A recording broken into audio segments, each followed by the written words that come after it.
dear Tom&Gi, it's back!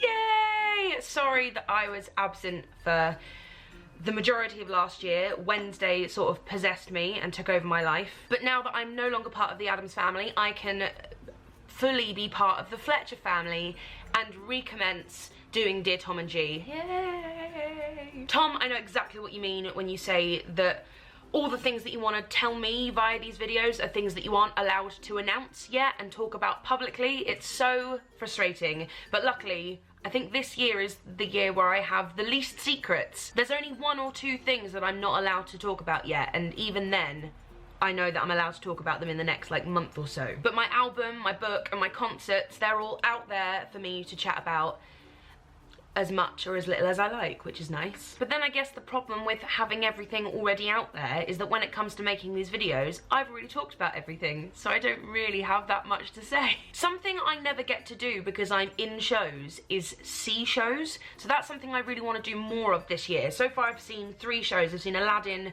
La Sylphide and Barnum, but I do find when I'm watching shows, I can't not think of what it's like from the actor's perspective. Like when the overture's playing, I'm like, oh, I bet everyone's really nervous, or I wonder what everyone's talking about, I wonder what stupid dance routines people are doing behind the curtain to this overture. And when someone's on stage and they run off into the wings, I'm almost like counting down the time until I see them back on stage again, and where they enter from, like how far they've had to run round the stage to get onto the next scene, or whether their costume's different and they've had to do like a really quick change. I remember when I went to see Urinetown at the Apollo Theatre, and there was a bit where one of the actors got loads of fake blood dumped on their head, and I was in Les Mis at the time having fake blood poured onto my chest every night, and every now and again the ends of my hair would get stuck in the blood and it would dye the ends of my hair red. I wouldn't be able to get it out for a few days. So when I was watching Urinetown and watched someone get like drenched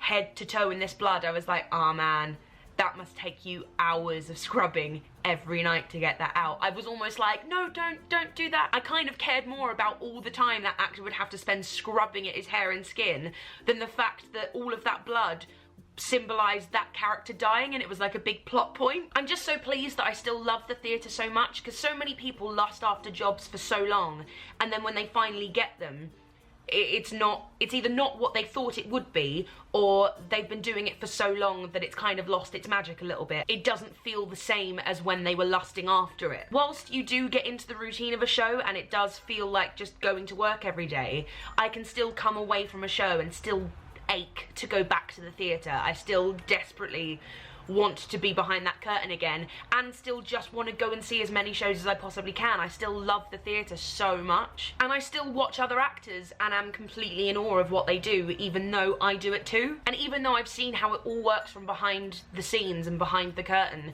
I still sit in the audience just as much in awe as everyone else around me. And I've noticed something when I go to the theatre, that audience members kind of save their standing ovations for the principal characters. And I get it, like whilst I understand that Valjean in Les Mis, for instance, plays a huge role, you know, that role is so tough.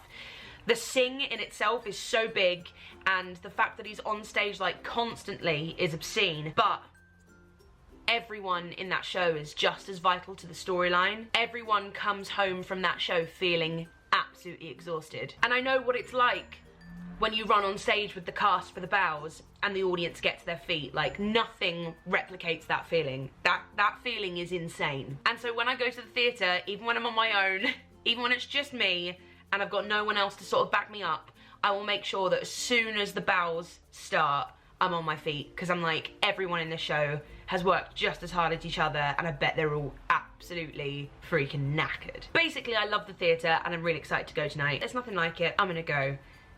Tom&Gi, we're back on track. Let's do this.